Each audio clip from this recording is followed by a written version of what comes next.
Welcome to this video of the Marketing Analytics Meansend Masterclass. In this video, I would like to talk with you about the Meansend theory.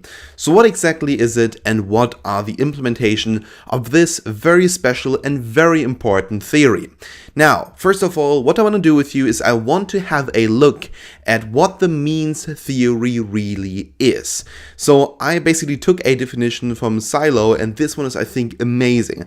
It says its proposal is to understand how consumers translate product or service characteristics and consequences of use into personal, self-relevant values. The Meansend theory is a way of systematically thinking in this hierarchical presentation. The most commonly used method to achieve Meansend chains is laddering. Now, laddering, I'm going to show you how to do that actually in the next video. I prepared for you a dialogue between an interview and a person, and I will show you on a practical example how to do laddering. But for now, I want to focus with you on the idea of self-relevant values. So the point behind that is that the person who experiences a product doesn't really care about some kind of objective value. It cares about the self-relevant values. So if it meets the values that this person has, and it basically gives a feeling of satisfaction, then this person will appreciate this product. Then this product has a value for the customer.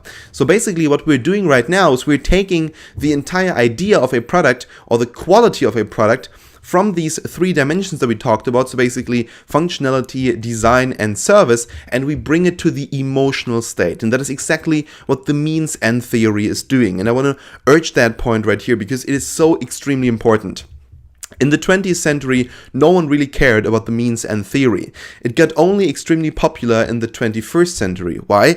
Because nowadays it is easy to understand what people do, how they feel, because we can literally measure anything, almost anything, with data. We can analyze people's behavior online, we can analyze their behavior, for instance, on social media, how they, look at things, for how long, where they look, all of these things. So basically, we can measure almost anything right now, and we can basically use the Meansend theory in order to say, well, you are going to buy my product because you have this and that feeling, and that consequence that that comes exactly from that amount of data generated.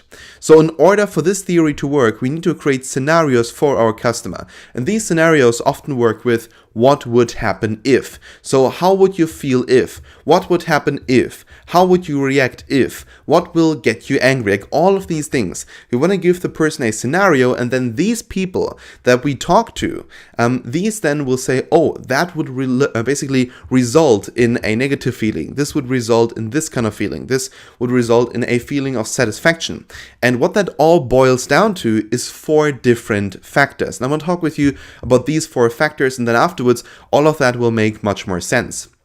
Now, the first thing about every single product, and this is again, the first dimension, is the attributes. We know exactly, alright, they're tangible product features. This product can do things. It has certain functions. So basically, we now have the functions, we have design, we have the services connected with the product, and now comes the Meansend theory. Now we have so-called functional consequences, which means that there's an advantage from experiencing this product. There is an advantage coming from using this product. Now, for instance, if you use a certain software in order to analyze markets, then this is a functional consequence. You're now able to do that, and this is an advantage for you because, for instance, you need it for your job. But now, what is the psychological consequence? So the emotional consequences that derive from the experience with that product. So for instance, let's say you look at a Rolex and then you say, well, the functional consequence of this thing is just simply, maybe it looks wealthy, and of course, it looks expensive, and of course also you can read the time basically on it. But now the psychological consequence is, oh wow, I'm wearing a Rolex. I'm wearing a very expensive watch. I must be wealthy. So kind of this is the thinking that many people have who are wearing a Rolex. So often also people purchase a Rolex even though they don't have millions of dollars or could afford it. They're rather like, okay, I will put all my money in a Rolex just for myself to feel good. Because then we come to step 4, and this is now the very important point of this Meansend theory. This is now the value. So the goal of the customer, that is now the goal of the customer. He or she wants to achieve a certain state of mind or a certain state of satisfaction. For instance, the psychological consequence from this, from the product and the product features is that you, for instance, feel wealthy. You're like, okay, now I feel wealthy, I feel good.